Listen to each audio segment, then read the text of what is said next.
Hello and greetings to all from the Construction Industry Development Council and the Indian Society for Trenchless Technology. I am Praveen Tiwari, and on behalf of Construction Industry Development Council and the Indian Society for Trenchless Technology, I welcome all to the India Construction Week 2020, the digital conference. The theme of the conference is Reviving Construction Industry in Post-COVID World. This is jointly organized by Construction Industry Development Council and the Indian Society for Trenchless Technology. India Construction Week 2020 is a multi-stream event planned to have several integral events ranging from conferences, live shows, interactive exhibitions, live visits to projects or production facilities of exhibitors, technical training programs, release of guidelines and technical publications, and launch of training portal to meet the training and education needs for fast revival of the industry. This event has received tremendous support and participations from individuals and organizations from all walks of life across the globe. The sequence of the inaugural session of this event will be: first, we will begin with the customary lighting of the lamp, followed by welcome addresses by eminent people. We'll first have the welcome address by Dr. P.S. Rana, Chairman of Construction Industry Development Council, followed by address by Dr. B.D. Mundra, former CMD Simplex Infrastructures Limited. Then we'll have address by Dr. Uddesh Kohli, Chairman Emeritus Construction Industry Development Council.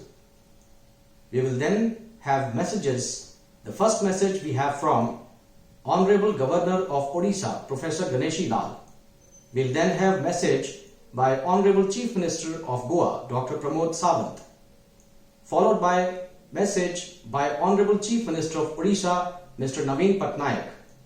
Then we'll have message by Shri Pratap Jena, Minister Panchayati Raj and Drinking Water, Law, Housing and Urban Development, Odisha. Then we'll have inaugural address by Mr. Anil Kumar Chaudhary, Chairman Steel Authority of India Limited, followed by inaugural address by Mr. S.K. Chaudhary, CMD IRCON. We'll then have inaugural address by Dr. Mohammad Najafi, Director Curie and Professor, University of Texas at Arlington, USA. We'll then have trenchless keynote address by Dr. Tom Isley, Professor of Engineering Practice, Beavers Heavy Construction Distinguished Fellow, CE and Management, Purdue University, USA. We will then have the address by the chief guest of the event, Dr. Rajiv Kumar, Vice Chairman, Niti Aayog. We'll then have the digital release of publications, and finally the vote of thanks by Director General of Construction Industry Development Council, Dr. P.R. Swaroop. Arogyam Dhanasampada Shubham Kurutvam Kalyanam Arogyam Dhanasampada.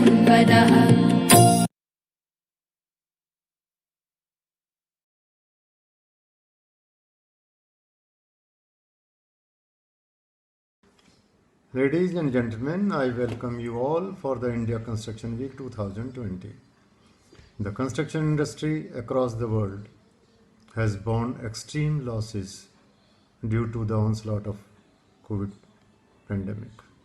So much so that the pain and scars inflicted upon the industry due to damages and losses will haunt its stakeholders for a long time to come. Even today, the pandemic is far from being over, and the damages and losses are continuing unabated. The green shoots are, however, visible as the industry operations have started under the shadow of the pandemic. To heal and revive the construction industry, what we need are collaborative and joint actions by all the constituents. These, irrespective of the presence of pandemic, will hasten the industry recovery, bringing our industry back to its pre-COVID status as quickly as possible. Among various unprecedented situations faced by the infrastructure construction sector due to COVID-19 pandemic, financing of new projects, bank guarantees, limits and liquidity etc. of the Very good morning to all participants, delegates, speakers, exhibitors, ladies and gentlemen. I believe you are all keeping safe and healthy. Moving on with life with changed perspective due to ongoing pandemic. As we know, this is worst crisis faced by our generation, and the crisis is global. The ill effect of pandemic severely affected the health monitoring system and derailed the economy of almost every nation.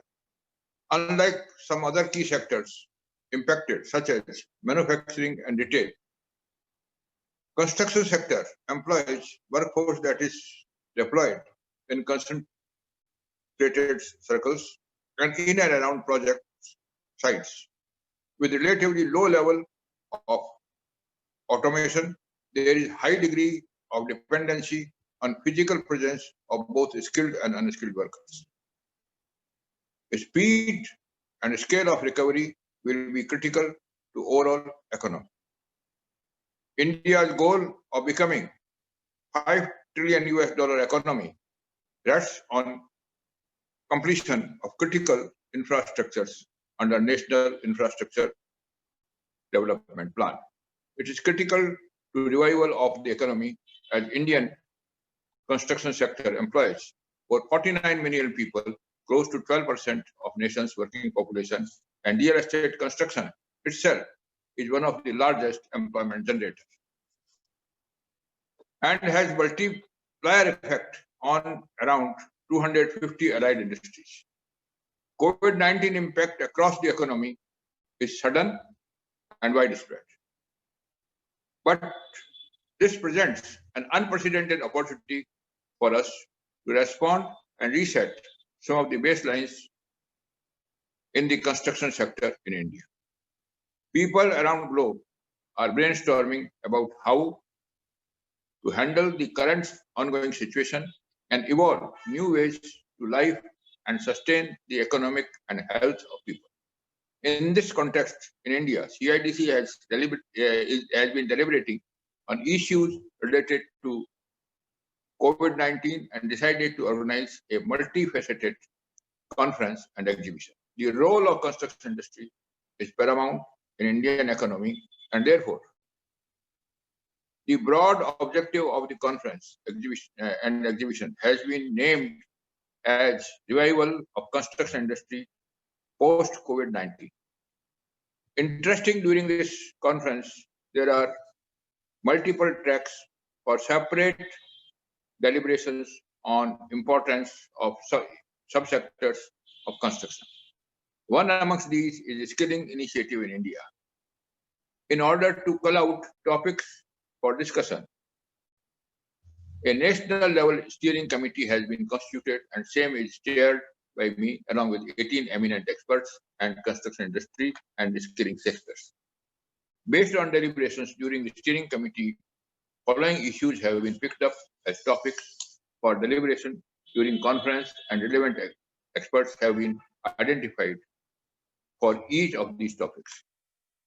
Now you are going to witness some of the finest experts deliberating on these topics. 1. How the skilling and training could be imparted online, and how much of the total content can be covered online, and how the remaining portion will be covered with maintaining COVID guidelines and social distancing and others. The contents and online delivery would be very different, and that would need to be modified. The framework.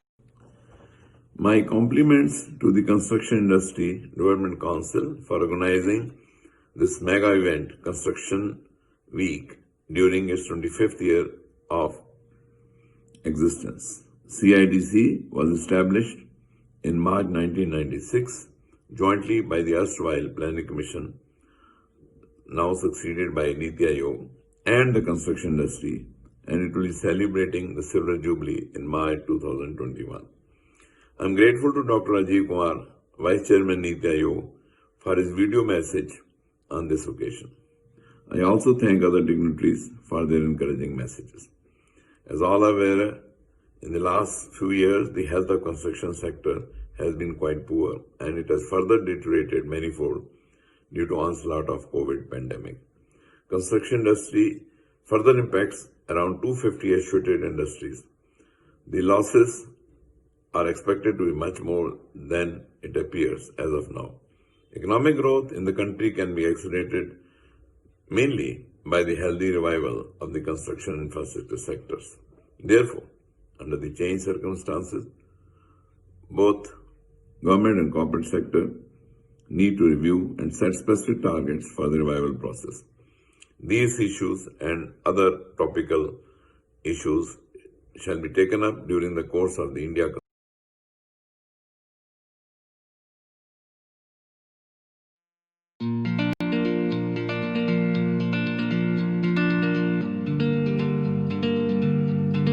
Dear friends, Namaskar. As you all know, the impact of COVID-19 on the infrastructure and construction sector in the entire world has been quite extensive and damaging. The restrictions imposed to control the spread of the virus have prevented work on projects, adversely impacted supply chains, plant, equipment, materials and manpower. Due to this, delays and disruption in completion of projects are inevitable with associated losses, costs and expenses. However, in India, the green shoots are now clearly visible as the industry operations have started under the shadow of pandemic. To revive the construction industry, what we need are collaborative and joint actions by constituents. These, irrespective of the presence of pandemic, will accelerate the industry recovery process and bringing the construction industry back to pre-COVID status as quickly as possible.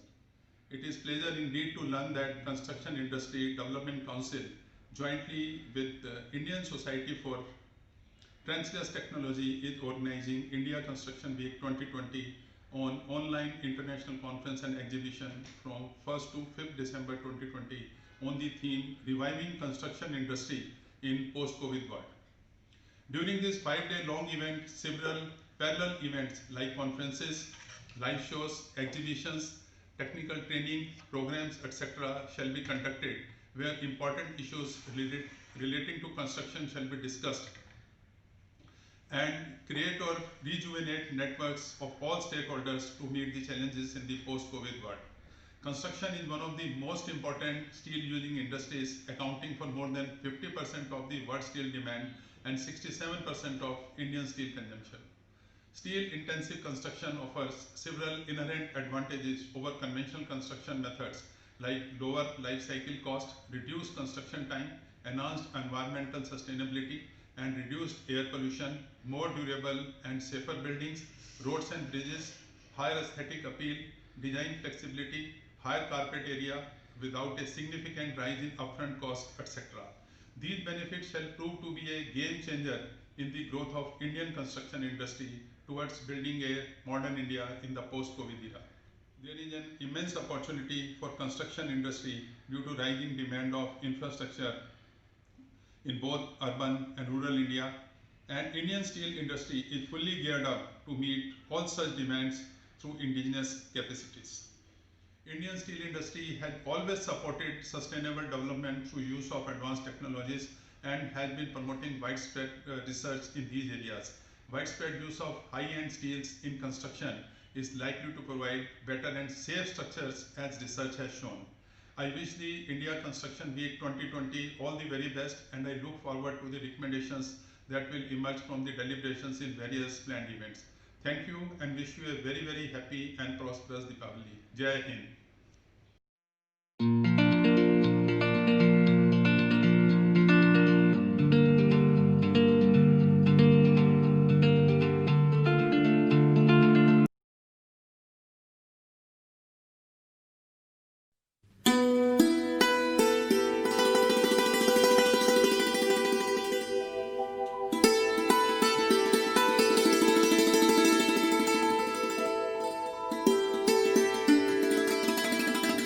The onslaught of pandemic has been felt far and wide, and as we grapple with solutions to resurrect economies worldwide, my heart goes out to all those who have suffered emotionally, physically, and economically during this period.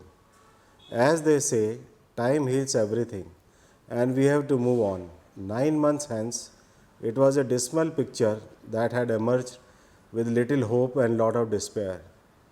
When the going gets tough, the tough gets going. Innumerable instances in the history have proved that humans as a race show great resilience when faced with adversity. This has been amply demonstrated during this pandemic as well. When all but hope seemed lost, mankind has again risen like the phoenix and fought bravely. Today, as we stand at the cusp of a successful vaccine that will help take this fight to the next level, we, the Indian construction industry, stand united to do our best and adopt technologies and best practices that will help us build a better tomorrow. I am happy to be part of forthcoming flagship CIDC event, online international conference and exhibition, India Construction Week 2020, reviving construction industry in post-COVID world. Such events are the need of the hour and provide all stakeholders a platform to collaborate and share views and ideas to make the construction industry a more vibrant place. IRCON is happy to be one of the principal sponsors of this event, and we are ever committed to promoting the best practices in both external and internal environments that will help in furthering the cause of future construction. During the pandemic, many of our sites have kept working, and we have been working on the planning aspects of many upcoming projects. We have been fortunate that despite the challenges, our team at IRCON has stood rock solid and delivered during the pandemic. Coming back to the event, I am impressed with the vast array intellectual capital on display and the sheer spectrum of this event. I congratulate the organizers for including skilling as one of these in the event and strongly advocate the need for deployment of professional engineers and trained, tested and certified construction workers on project sites. The CPTPP clause 19K GCC is forward-looking clause which advocates this practice, and we at IRCON would also endorse it through our tender documents. I understand a large number of participants from India and abroad from a wide spectrum, including government agencies, project authorities, construction companies, consultants, vendors, and suppliers of goods and services, members of academia, are joining this platform to discuss the way ahead for revival of construction industry post-COVID. I urge all of you to actively participate in this event and make it a grand success. Wishing all of you a very engrossing time at India Construction Week 2020. Thank you. Jai Hind.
Viewers, as mentioned earlier, now I will read the message from Dr. Pramod Sawant, the Honorable Chief Minister Goa. Honorable CM says, we are happy to note that CIDC along with the Indian Society for Trenchless Technology are initiating activities to revive the construction industry in post-COVID world. It is also noted that the CIDC is affiliated to Niti Aayog and supported by Vibrant Goa. Your initiative to revive construction industry, which is one of the wheels of economy with special reference to state of Goa as the front-running state, is appreciated. We are pleased to inform you that the government of Goa in principle accepts your request to partner with this important event. That's the message from Honorable Chief Minister of Goa, and we thank him for the support extended to us.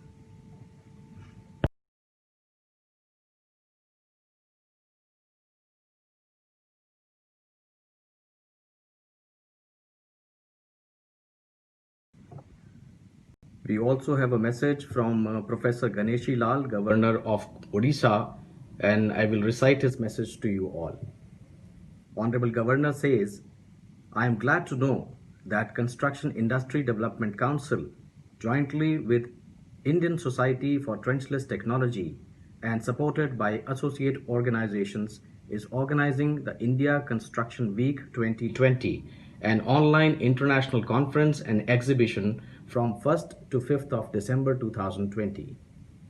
The global pandemic COVID-19 has impacted life and livelihood massively, and the world will not be as before. The scars will be visible everywhere for years to come. But the man who is invincible and will conquer over the pandemic will evolve ways and means to accelerate the onward civilizational journey. The construction industry drives the visible development around us, and the pandemic has incurred great damages which have affected life and livelihood of millions. The industry needs to charter new path in post-COVID scenario with new narratives, as the government has been very cooperative with innovative and positive actions. I hope the deliberations will be extremely useful and will be beneficial to all the stakeholders. I wish the program all success. That's the positive and encouraging message from Honorable Governor.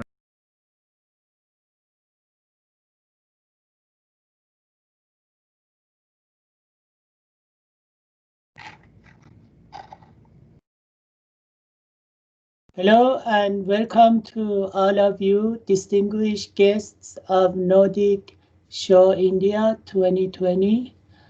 My name is Muhammad Najafi and I'm a professor at the University of Texas at Arlington.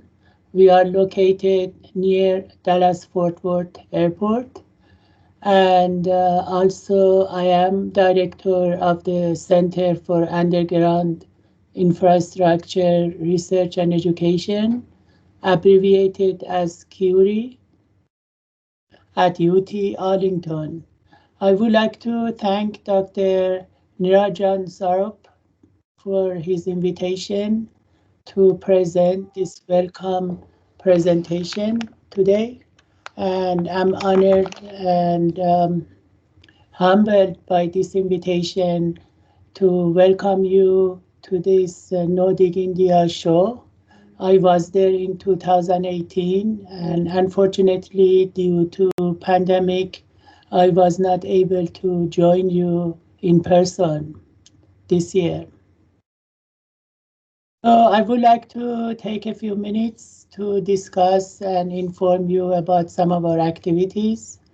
At UT Arlington, we are offering master's and PhD programs in construction engineering and construction management. We always welcome students from India, and currently more than 90% of our graduate students are from India. And we have recently waived the GRE and TOEFL requirements for admissions. Regarding our courses and programs and admission, you can refer to our website at www.uta.edu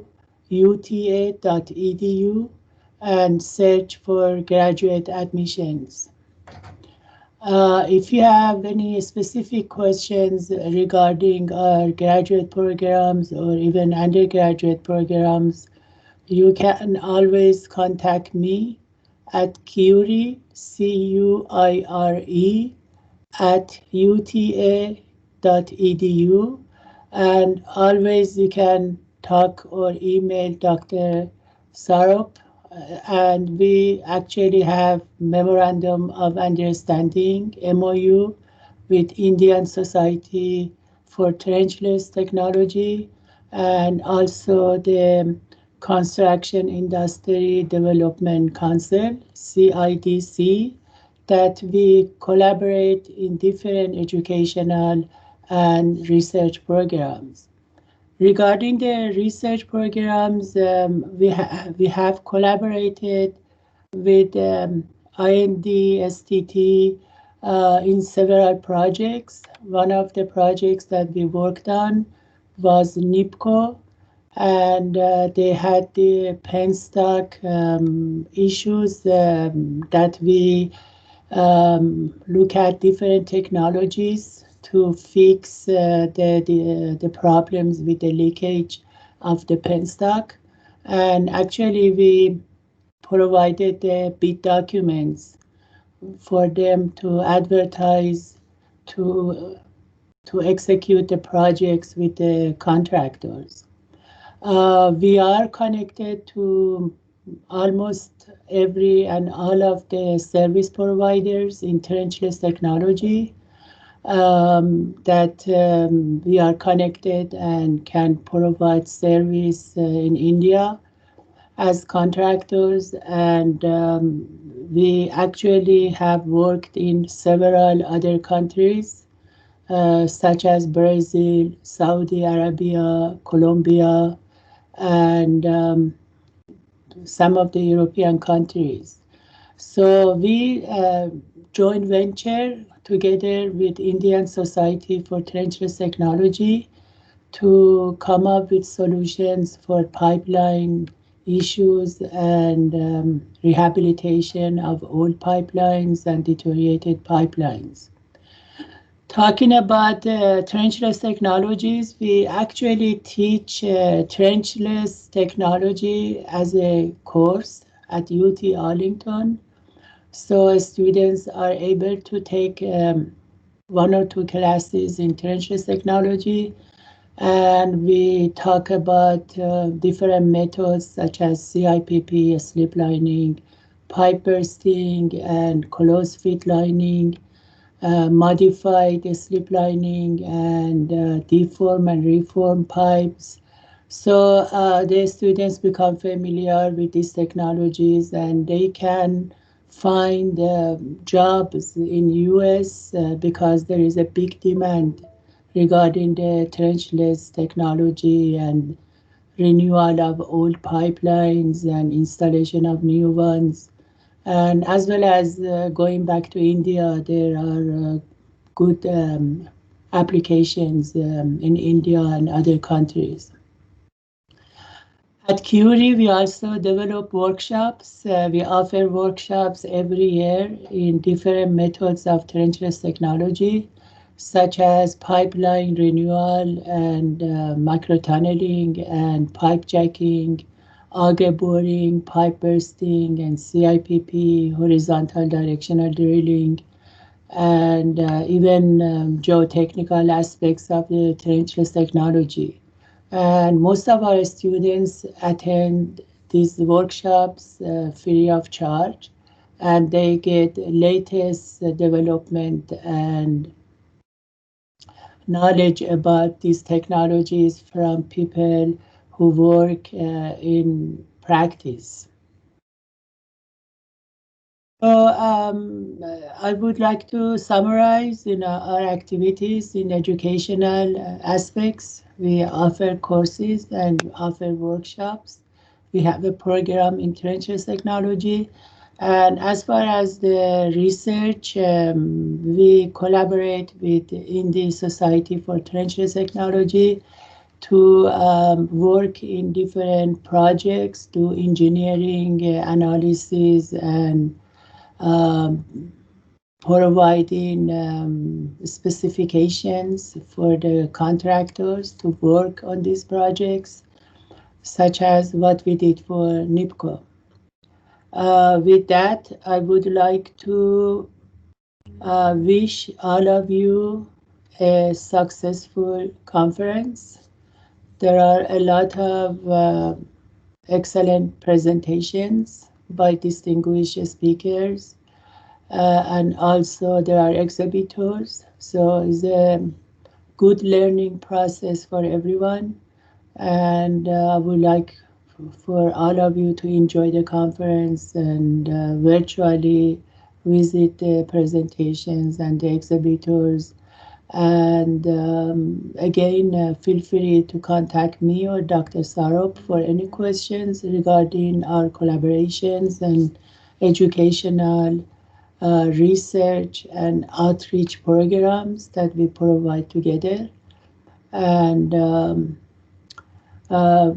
due to pandemic, I would like to wish you all to be safe and healthy, you and your families. And thank you again. I'm honored by this opportunity to present this welcome presentation, and look forward to see you next year in India or host you in USA at UT Arlington. Thank you.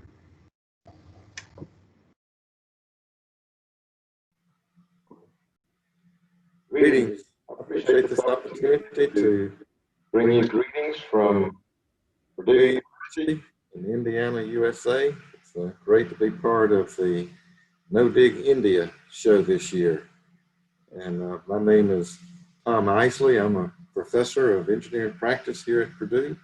I'm also the Beavers Heavy Construction Distinguished Fellow, which is Beavers is an organization that's made up of the largest heavy civil construction companies, and so it's an honor to have been selected to represent them at Purdue University.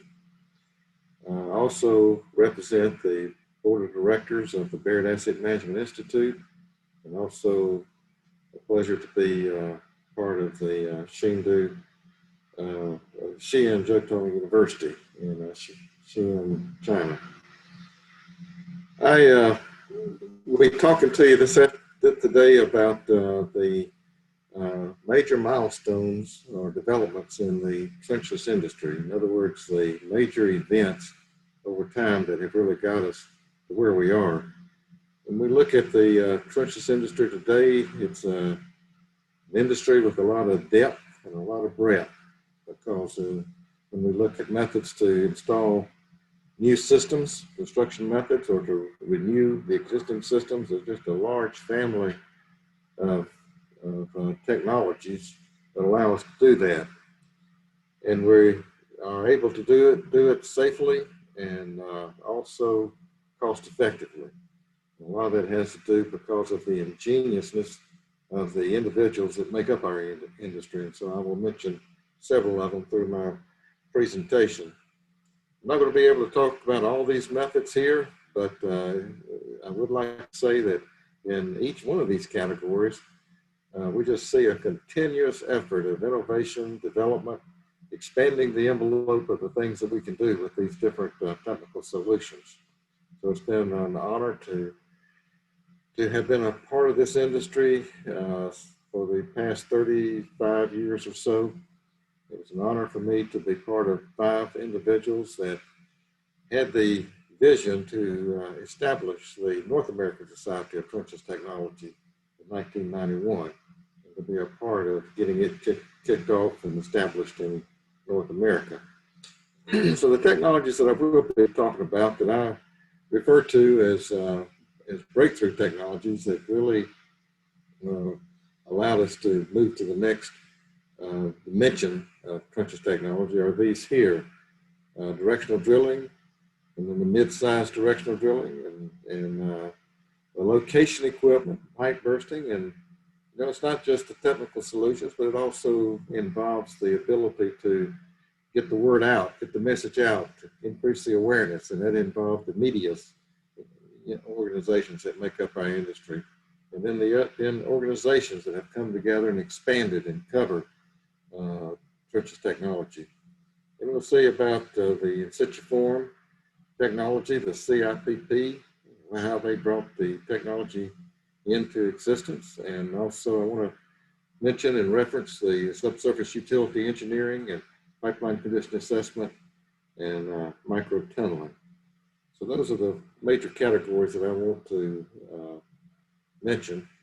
In doing that, I'll start out here with the horizontal directional drilling, and the real pioneer there back in the 60s and 70s was an individual by the name of Martin Sherrington, who was the first one to develop the capability of being able to surface launch, penetrate the ground, go down, navigate under some obstacle or feature, and then come back up.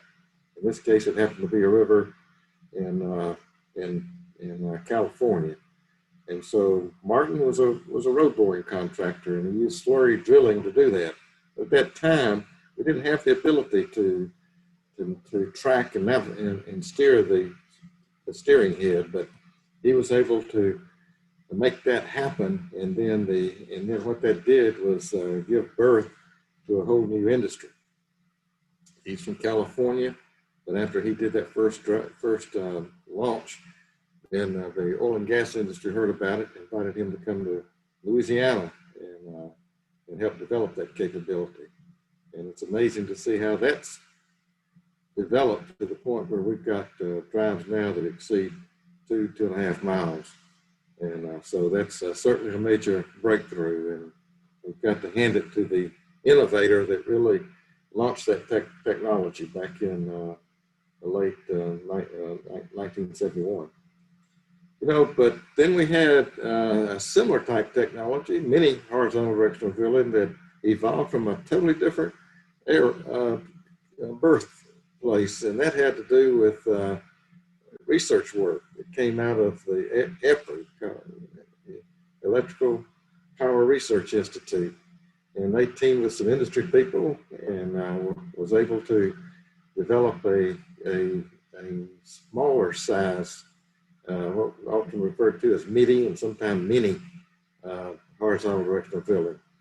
And there we have to give credit to the company Flowmo that doesn't exist anymore, but they were the first ones that really commercialized the technology out of that research program from EPRI. And then following them came the Ditch Witch technology and Vermeer, and there were several other firms that were involved in developing that technology back in that time frame. And so we see that segment of the industry grew rapidly. We started seeing in the neighborhood of over 2,000 rigs sold per year, and the number of contractors grew from 0 to over 6,000 in the early 90s. So it was exciting to see that kind of development take place. Now, it's about everywhere you go, you see these rigs doing their thing, and it's kind of common practice now. But back then, it was new technology, innovations that took place. Along with that came the guidance systems, being able to track where the end of that drill stem was located and being able to steer it. And so one of the companies that really was a pioneer came out of the Flowmo technology and became an independent company called Digital Controls, and that group, and they're still doing great work. But I remember early in the early 1900s working with John Mercer as he was developing that capability. So that technology has really allowed us to advance in the industry. Pipe bursting came out of the UK, and British Gas was the inventor and primarily developed for cast iron pipe, gas pipe, but eventually rapidly merged over into doing water lines and eventually came to the United States. And some of the major players there was Jim Hopwood, who came from British Gas, but once it came into the United States, we had people like Chris Brayler and Collins Orton and Dave Holcomb that really advanced the industry. And advancing the industry took more than just having a great technology. It took being able to educate and increase the awareness and being involved in the industry and bringing confidence to the technology and standing behind the technology. In addition to the technical solutions that we've just talked about, we saw that it was very important for the industry to get their word out, to increase the awareness. And so we saw the Trenches Technology magazine come into play in 1992, and today over 38,000 subscribers get that magazine monthly. And also there's a family of magazines that's part of that publishing company. But we don't want to minimize the importance of publications, because again, that's how owners, that's how engineers and others, contractors learn about the ability of our technology. And then other magazines, the Underground Construction Magazine has been a strong supporter of the trenches industry, the movement. And so, when you start looking at how their subscription has increased from 1992, about 20,000 to today over 45,000, and the conferences that they conduct, been a major factor and a major milestone in the advancement of our industry. Let's take a quick look at some of the things that's happened as far as the organizations. So we saw that in 1985, that's when we had the first NODIC conference in London, and that was a major successful event. I was not able to go to it, but I was able to get the proceedings, and the proceedings of that conference was really what inspired my career to focus on trenches technology, NODIC solutions. But out of that 1985 conference, we saw enthusiasm start to build, momentum start to be generated, and just the next year, the formation of ISTT, the International Society, was established. Many things started happening after that. Many national chapters started being established. I was involved with the establishment of the Trenches Technology Center at Louisiana Tech. Went to Louisiana Tech in 1988, established the center along with the head of civil in 1989. And so that was one of the first things that really took place in North America. And I was part of 5 that's established the NASTT in 1991. 1992, the magazine was established, and then on that timeline, we started seeing NASTT sponsor the development of regional chapters and also student chapters. And one of the things that felt like was very important is that all of our problems, our challenges are local. So it's very important to have resources, not just at the national level, but also regionally to continue to support the industry. So we saw the Midwest chapter established in 1997, the Southeast chapter in 2000, and now there's quite a few chapters. So that's been a major development, about eight chapters, maybe more now.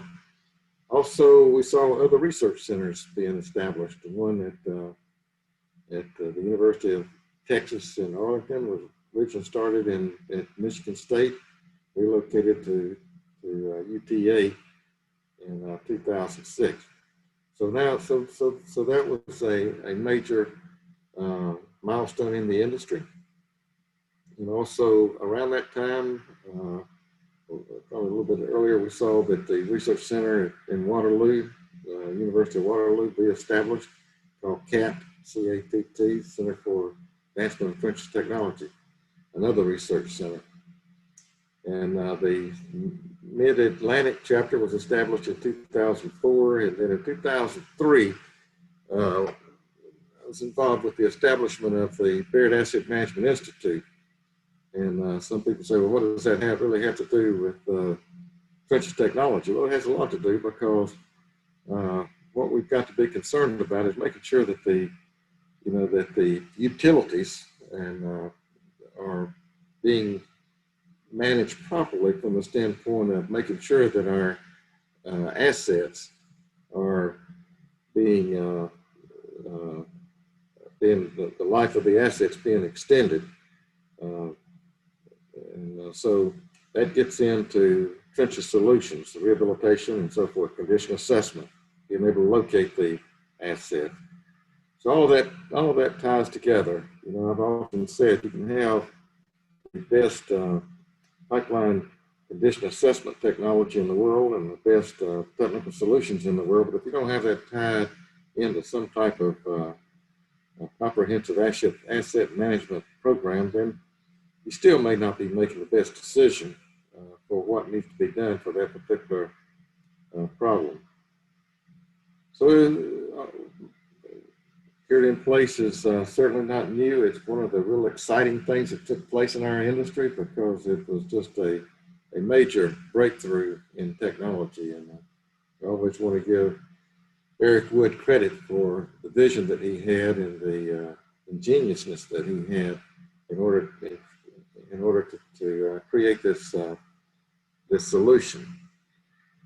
And it grew rapidly. Amazing to see how this company has been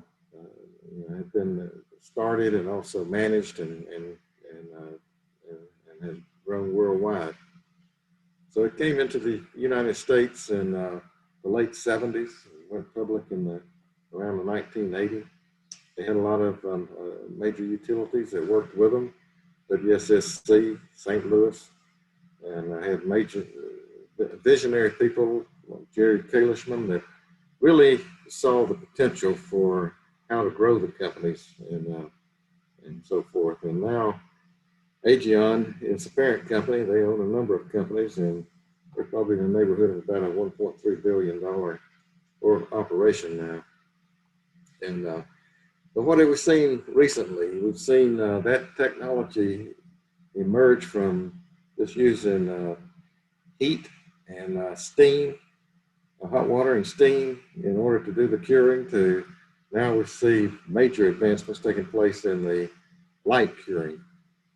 The United States has been probably behind the curve a little bit on adopting this technology, but the acceptance and the organization is growing rapidly. So just less than 2 years ago, working with the French's Technology Center and working with industry, we were able to establish the International Light Curing Technology Association. The whole point here is to bring together the industry representatives in every aspect so that they can work together. And the whole point is to try to improve the design, the installation, the operation through the creation of partnerships among the utilities, the owners, the researchers, designers, contractors, and the industry itself. The whole idea is to make sure that we have a uniform program that can provide successful projects. And in doing that, we need to bring together the industry. And a lot of these industry players are competitors, but we want to make sure that they realize that if they don't work together, that the industry may never really achieve its potential. So there's a lot of benefits for working together. So this is how that organization looks today. So it's the International Light Curing Technology Association. We have an executive committee. I've been fortunate to serve on that. We have under that, in the organization, 4 major thrust areas or committees. One that deals with specs and the different type and testing programs and standard development and training and certification. And all of this has been achieved in less than 2 years, but there's a lot of activity that's going on and a very committed and dedicated group of people, professionals that's steering this. I want to move now to another area called subsurface utility engineering. And this is another area that we've seen develop. It involves a location of utilities and depiction of utilities. Mapping basically is what we're talking about. And we've seen that evolve from, say, witchcraft and guessing to using witching rods to utilizing different types of locating equipment to utilizing echo systems and ground penetrating radar. And most recently, we've seen major efforts being put into utilizing multi-sensory systems of various types. So it's just another example of how segments of our industry has grown. The one thing that we realize is that our industry must be focused on successful projects. And a successful project requires us to take a utility engineering approach. In other words, we've got to make sure that we understand the risk and how to identify the risk and manage the risk. And a lot of the risk has to do with trying to know what's underground, whether it's utilities or whether it's the geotechnical, geology. We must be able to have make sure that that's part of being able to design the projects properly and construct the project safely and successfully. So we've seen these techniques, the geophysical technologies become a very big part of our industry. We've seen how the ASCE has developed the standards with the committee on the standard guidelines for the collection and depiction of existing data, working with the Institute, ASCE's Institute, the Utility Engineering and Surveying Institute, PTC, and now BAMI is a partner. Purdue is a partner in this, and BAMI is a partner in this. We've got the organizations working together to really provide to the industry good training. This is a 5-day school that's been taught 7 times. We will have the 8th one in February at Louisiana Tech University at the Country Technology Center. And what we're really doing here, if you can imagine, really spending a week just learning how to understand the risk that's associated with these underground utilities. You know, we have an organization in the United States called the Common Ground Alliance. And we're informed that about 70% of the construction projects are delayed and have cost overrun because of issues related to utilities.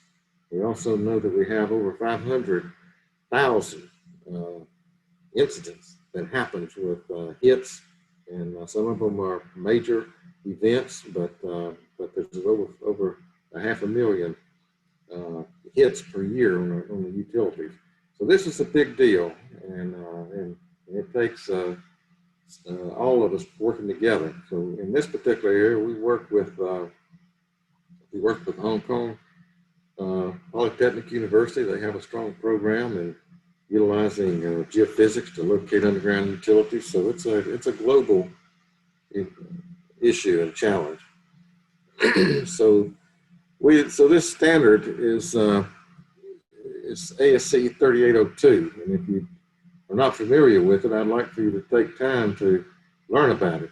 And it's not new; it's been published since 2002, and it's being updated this year, 2021. But it really gets into establishing the standard of practice on how to locate underground utilities, how to deal with the risk that's associated with underground utilities.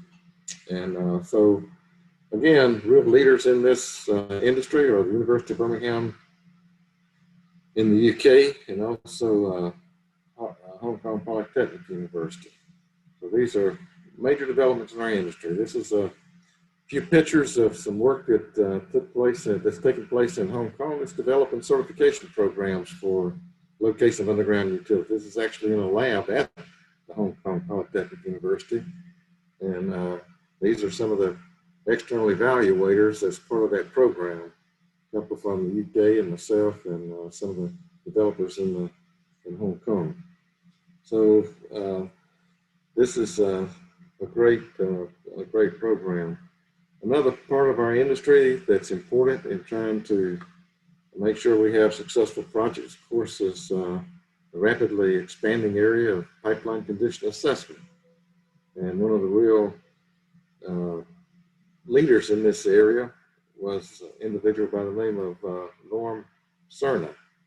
He got started in working with St. Louis in 1956 and was president of NASCO, the National Association of Sewer Service Companies, in 1991 and 1992. And while he was president of NASCO, he was also one of 5 of us that got together and saw that there was a real need to establish some leadership with Trenches Technology. So he was one of 5 that would work together in establishing NASTT. But we saw individuals like Norm become real leaders in the industry. We had companies like Q's that really jumped in and started advancing the equipment, and then Redstone Robotics. So we've had some real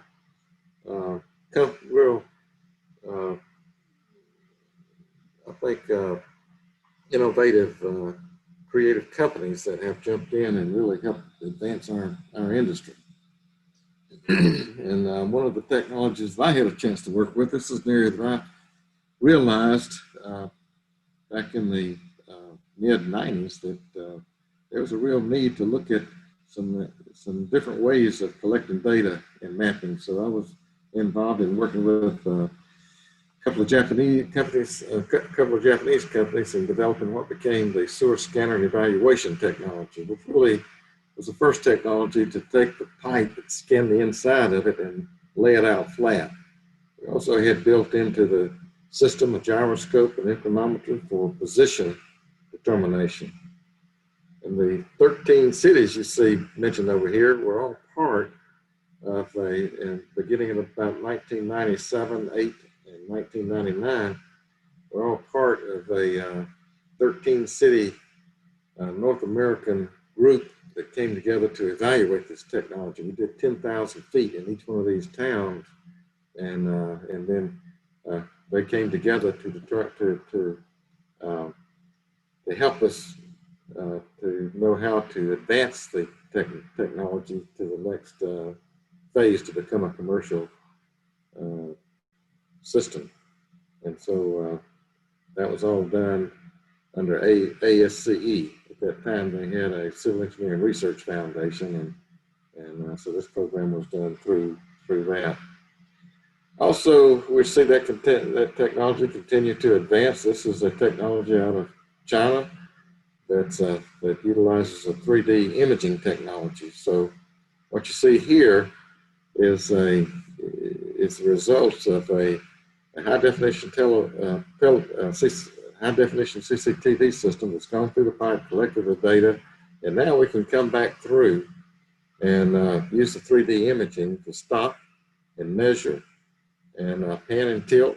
We didn't have to pan and tilt when we collected the data. We just collected data, digital data, but now we can come in and pan and tilt, measure things accurately, and be able to code the defects and determine the severity. This particular work here was validation work that we were doing at the Trenches Technology Center at Louisiana Tech. And our job there was to evaluate the technology and make sure that it can do what it claimed to do. And basically, what we really were doing is determining how accurate these measurements are. And so we were very pleased with the results. The other thing that we see taking place, and this is another work of validation work that we were doing at the Trenches Technology Center, and this is using specialized drones to go inside pipe and do condition assessment. And so we were able to do this work that was above ground just to see how it maneuvers within small diameter pipe, 24-inch pipe. In this particular case, it will actually fit into an 18-inch pipe, but it was really tight because the outside diameter is 16 inches. But once we got into the 24-inch pipe, we were able to maneuver and get really good condition assessment data. The other thing that we were very excited to see develop in the U.S. was the microtunneling, even though it was a technology that originally developed in Japan, but it was migrated to the United States in 1985, and some major things started happening. Once that technology was introduced, it's actually a large diameter pipe, but in 1987, we started seeing the need for that capability, the microtunneling capability on smaller size pipe to put in typical wastewater systems. So we saw that technology really start to expand. We had in 1990, we had 3 companies that were here, Aseki and Sotol, Heron Connect, that were really helping to advance the microtunneling industry. Some major players, Alex Mickey, I had an opportunity to work with him in the late 80s, early 90s. He was the representative for Aseki out of Japan. But Mike Garber has really been a major leader in this industry. He was the one that brought the smaller diameter microtunneling technology to America and did the project in River Oaks that ended up being 3.8 miles of small diameter sanitary sewer system. And then Paul Nicholas was one of the individuals that really helped advance the industry through his knowledge and his experience and what he was able to do to increase the awareness of the technology. All of that led to the development of a ASCE standard on design and construction guidelines for microtunneling. This is actually the second edition that came out in 2015, and it's about, I think the first edition probably came out in the late 90s, but this one is very much advanced and very thorough, comprehensive document that can be used for planning, designing, and constructing microtunneling systems. So when you really look at the amazing technology capability, I just like to describe this particular project. And we had a PhD student from China that came over and spent a year with us at Louisiana Tech at the TTC. During that time, I was able to go visit this project when he was on this project. Before he came to TTC, he spent a year on this particular project. But it really exemplifies the technology, the capability of the technology. When you really look at this particular project, you see the amazing capability. There's 36 pipes that were microtunneled to build this structure. These pipes were almost 64 inches in diameter, each one of those pipe, and they had a distance between them of about 14 inches. And you can see the shape. The shape is an oval shape, and the inside diameter, inside dimensions, very large. And the whole point here, this is a transportation tunnel, but we use it to exemplify just the capability of how we can use microtunneling in order to build a support structure, basically a temporary support structure, so that we can build a tunnel inside of it. Those pipes were actually used for ground freezing. So the whole perimeter of this structure was frozen with these steel pipe. amazing thing about this, the pipe, filling the pipe, all of them were on a curve, so it's curved microtunneling, and they were being built with, from each direction. In other words, you had two machines working all the time, going in each direction. So it was a very successful project, and as far as I know, there was no real major issues that took place. But one of the things they did, if you look at that pipe up in the right corner, upper right corner, 0, they did it first, just to prove that that they could do this, if they could maintain the line and grade and on a curve. And so they did a test run first, then they jumped in and did all 36. So just a real credit to the technology. One of the things that I see in the future is utilizing microtunneling with PVC pipe in more places than Japan. This has been done for years, almost 30 years in Japan, but we haven't seen it. We saw microtunneling expand from Japan, but not with PVC pipe. We did one project using this type of a joint, PVC pipe with this type of a joint on our campus as a demonstration project, research project, and it went extremely well.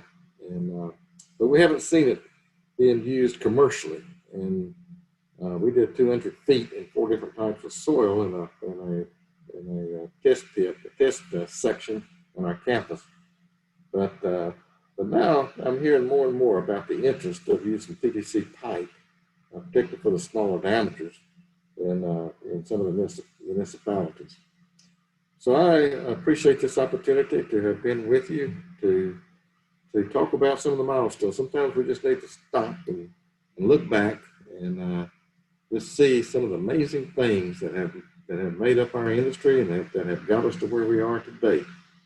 And I would like to end by just saying that I think the most advancements and expansions and so forth are still yet to come in our industry. So I say that because I just see so much research and development taking place at so many different places in our universities, a number of universities around the world, but also our companies. And I'm seeing that owners of the infrastructure are realizing that they too need to be part of advancing our industry. They are the owners, and often they are characterized by being very conservative, but many of them are realizing that they can benefit from advanced technology. We see it in every aspect of our lives, and our underground infrastructure is no exception to that. So with that, I'll say that I wish I could be in India for this conference, but it didn't work out that way. But I appreciate the opportunity of being able to share some of my thoughts with you. Thank you very much. Development Council, the apex organization for the industry responsible for the effective development of the construction industry in the country, is organizing the India Construction Week 2020. This online international conference and exhibition from the 1st to 5th of December 2020 is being organized jointly with the Indian Society for Trenchless Technology. I am happy that during the event, which has several parallel webinars, important issues relating to the construction industry shall be discussed. I am particularly happy to note that one of the webinars is on the important area of construction and sustainable development goals. As you all know, construction has an important and indeed critical role in the quick revival of the Indian economy. It requires our major focus and concerted effort, and the government is committed to give this focus in the coming days. The major investment thrust of the government on building physical infrastructure will surely give a boost to the construction activities in all sectors of the economy. Niti Aayog is keen that the construction industry plays an effective and important role in the revival of the economy, while at the same time working for the UN Sustainable Development Goals. Our government is committed to these goals and to Agenda 2030. The Honorable Prime Minister has observed that these goals are similar to our own development objectives, and their achievement will therefore be crucial for the Indian economy. The discussion in the webinar on construction and sustainable development goals will be very important. The focus has to be on how construction can be undertaken in an environment-friendly manner.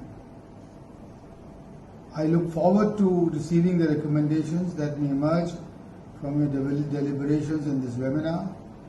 I'll also be keen to receive the findings and recommendations that emerge from other webinars which are being organized during this construction week. I am sure the country will emerge from these difficult times with determination, joint effort and strength, and a stronger trust-based relationship between the government and the private sector. The economy is set to grow rapidly under the guidance and leadership of the Honorable Prime Minister.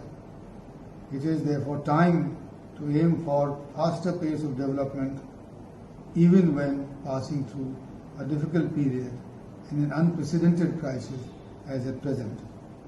I wish the India Construction Week 2020 and its associated webinars all the success. Jai Hind.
Thank you one and all.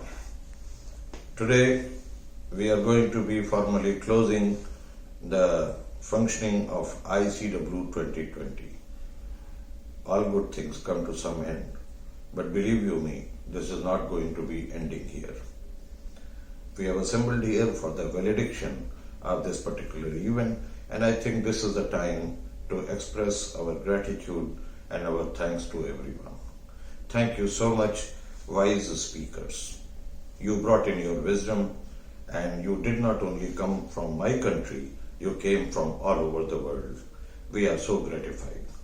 We loved every moment that we spent with you and listened to you intently. I can assure you, whatever you spoke will be converted into implementable models in the times to come. Please do continue guiding us. Thank you so much. All members of CIDC, Indian Society for Trenchless Technology, and of course, other organizations who made it possible. We are really, really obliged to you. Thank you so much. All the office bearers of Construction Industry Development Council, and with the blessings of our Chairman Emeritus, Padma Bhushan, Dr. G.V. Ramakrishna, Dr. Udesh Kohli, Dr. Chanda Verma, and of course, our Chairman, Dr. P.S. Rana. We have been able to do a little bit of make a little bit of effort to make sure that this event is successful. Thank you, sirs. It was because of your blessing that we have been able to organize such a mega event. We thank all the sponsoring organizations who, in spite of the fact that there is a resource crunch, yet they came out and helped us out to the extent possible, which made it possible for this event to take place.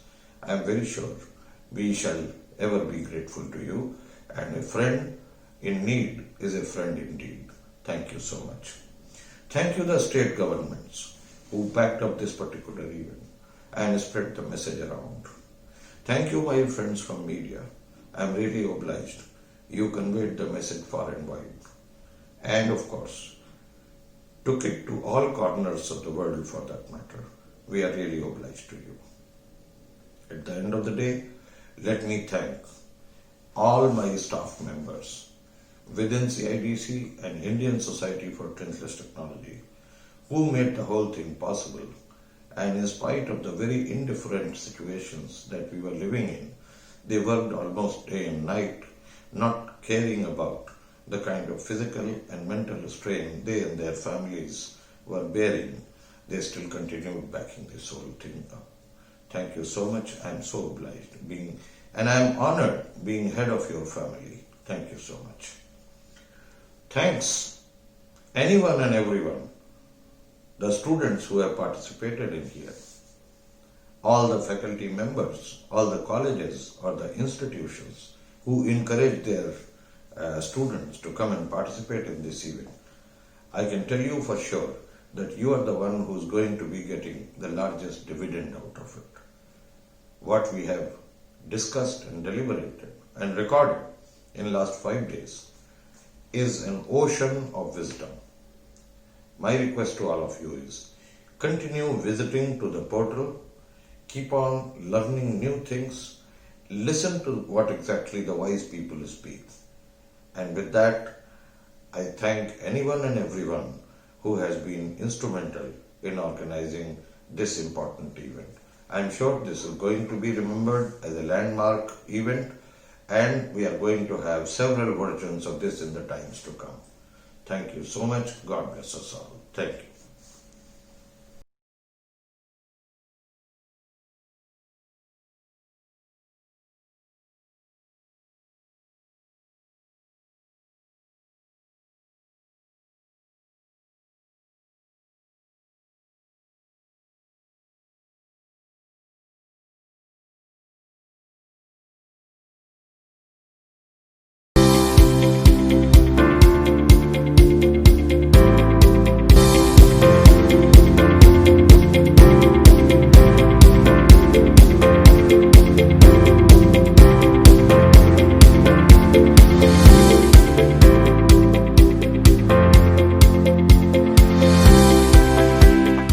Centre में food preservation का training ले रही हूँ। यहाँ पे हम practical कर रही हूँ। यहाँ पे हमें अचार बनाना, जाम बनाना, जेली बनाना आदि सिखाया गया है और उसके साथ यहाँ पे मार्केटिंग और पैकेजिंग की भी सिखाया गया है। हम जॉब कर सकते हैं या जॉब नहीं भी करें तो उसके द्वारा हम अपना बिजनेस शुरू कर सकते हैं। इसीलिए मैं CIDC और AAI को धन्यवाद देना चाहती हूँ। वो हमें ये सिखाया कि हमें अपने पैरों पर खुद खड़ा होना सिखाया। इसलिए थैंक यू। मैं CIDC में ट्रेनिंग करने के लिए आया हूँ, जो कि बिनेश्वर ब्रह्मो इंजीनियरिंग कॉलेज में कराया जा रहा है, जो कि कोकराझार डिस्ट्रिक्ट में है, असम में। मैं जो ट्रेड लिया हुआ हूँ वो है जनरल वर्क सुपरवाइजर का। ऑटो लेवल एक डिवाइस होता है जिसके जरिए लेवल जमीन का और दूसरी चीज़ों का लेवलिंग लिया जाता है। इस डिवाइस के मुख्य पार्ट्स हैं ये ट्राइपॉड स्टैंड में ये ट्राइपॉड स्क्रू होता है जिसके जरिए इसका हाइट एडजस्ट किया जाता है और हाइट के साथ साथ इसका लेवल भी एडजस्ट किया जाता है। I belongs from Risu, Meghalaya. I first 10 class. My father is a farmer. He earns just rupees 300 daily for family. There is not sufficient. I heard about my son training. Started at Risu Belpara by CIDC. I got admission and learning a lot about house construction. I learn about foundation, cement, sand, etc. By taking this training, I can make my